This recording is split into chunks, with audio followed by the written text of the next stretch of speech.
Hi students, welcome to competitive exams material channel అండి. ఈ వీడియోలో మనం డిజాస్టర్ మేనేజ్మెంట్ సంబంధించిన కొన్ని బిట్స్ని చూద్దాం. ఈ డిజాస్టర్ మేనేజ్మెంట్ వచ్చేసి గ్రూప్ 1, గ్రూప్ 2 ఎగ్జామ్స్కి చాలా ఇంపార్టెంట్ అండి. అది ఏపీపీఎస్సి ప్లస్ టీఎస్పీఎస్సి రెండు ఎగ్జామ్స్కి యూజ్ అవుతాయి. ఆ, ఇండియాలో విపత్తు నిర్వహణ చట్టం ఎప్పుడు చేయబడింది?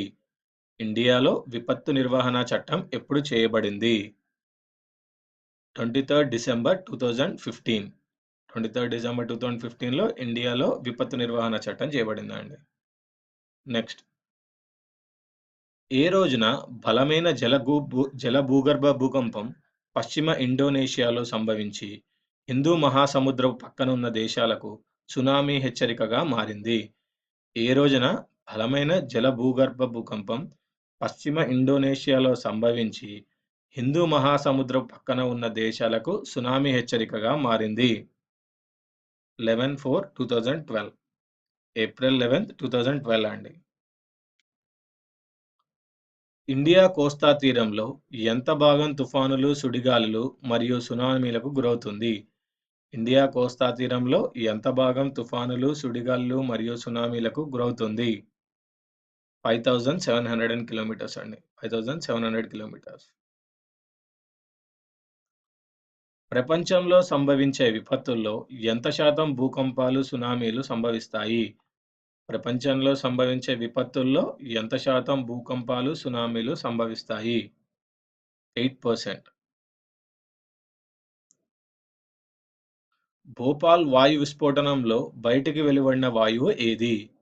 భోపాల్ వాయు విస్ఫోటనంలో బయటికి వెలువడిన వాయువు మీథైల్ ఐసోసైనేట్.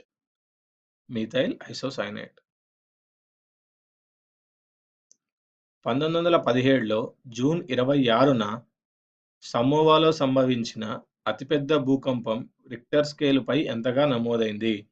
1917లో జూన్ 26న సమోవాలో సంభవించిన అతిపెద్ద భూకంపం రిక్టర్ స్కేలుపై ఎంతగా నమోదయ్యింది? 8.3 అండి. 8.3. సిడర్ అనే తుఫాను బంగ్లాదేశ్ని తాకి ఏ సంవత్సరంలో నష్టం కలిగించింది? సిడర్ అనే తుఫాను బంగ్లాదేశ్ని తాకి ఏ సంవత్సరంలో నష్టం కలిగించింది? 15/11/2007, నవంబర్ 15, 2007 అండి. సిడర్ అనే తుఫాను బంగ్లాదేశ్ని తాకి నష్టం కలిగించింది. ఆంధ్రప్రదేశ్లో పెను తుఫాను సంభవించి భారీ సంఖ్యలో ప్రజల ప్రాణాలను పోగొట్టిన తుఫాను సంభవించిన రోజు ఏది? ఆంధ్రప్రదేశ్లో పెను తుఫాను సంభవించి భారీ సంఖ్యలో ప్రజల ప్రాణాలను పోగొట్టిన తుఫాను సంభవించిన రోజు ఏది?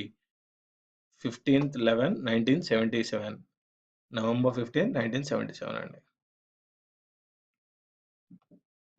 అన్మోల్ ప్రచురణ సంస్థ ప్రచురించిన డిజాస్టర్ మేనేజ్మెంట్ రీసెంట్ అప్రోచెస్ గ్రంథకర్త ఎవరు? అన్మోల్ ప్రచురణ సంస్థ ప్రచురించిన డిజాస్టర్ మేనేజ్మెంట్ రీసెంట్ అప్రోచెస్ గ్రంథకర్త ఎవరు? అరవింద్ కుమార్ అండి. అరవింద్ కుమార్. ఏ సంవత్సరంలో ఆంధ్రప్రదేశ్కు సంభవించిన పెను తుఫాను వల్ల 63,40,000 మంది నిరాశ్రయులయ్యారు మరియు 26 లక్షల మంది ప్రజలకు నష్టం వాటిల్లింది? 1996. సునామీలు తరచుగా ఏ కోస్తా ప్రదేశాల్లో వస్తాయి? సునామీలు తరచుగా తూర్పు కోస్తా ప్రదేశాల్లో వస్తాయండి ఎక్కువగా. భౌతిక శైథిల్యం ఏ మార్పుల వల్ల కలుగును? భౌతిక శైథిల్యం ఏ మార్పుల వల్ల కలుగును? ఉష్ణోగ్రత మార్పుల వల్ల కలుగుతుందండి భౌతిక శైథిల్యం అనేది. నెక్స్ట్, జాతీయ విపత్తు నిర్వహణ విధానమునకు మంత్రివర్గం అనుమతినిచ్చిన సంవత్సరం ఏది?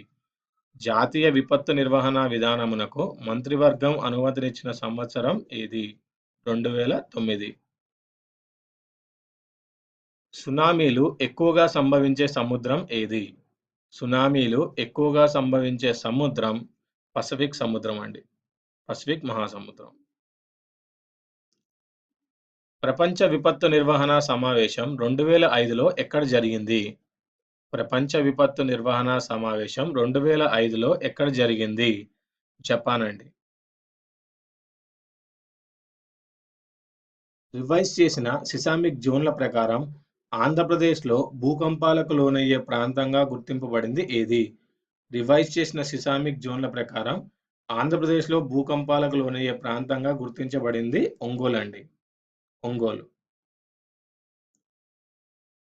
ఇండియాలో ఉన్న 5 సిసామిక్ జోన్లలో ఏది ఎక్కువ వాతావరణ మార్పులకు గురవుతుంది? ఇండియాలో ఉన్న 5 సిసామిక్ జోన్లలో ఏది ఎక్కువ వాతావరణ మార్పులకు గురవుతుంది? 5వ జోన్. ఇవండి ఈ వీడియోలోని డిజాస్టర్ మేనేజ్మెంట్ బిట్స్. ఈ వీడియో మీకు నచ్చినట్టయితే లైక్ చేయండి, సబ్స్క్రైబ్ చేయండి, షేర్ చేయండి. వచ్చే వీడియోలో మరికొన్ని ఇంపార్టెంట్ బిట్స్‌తో కలుద్దాం.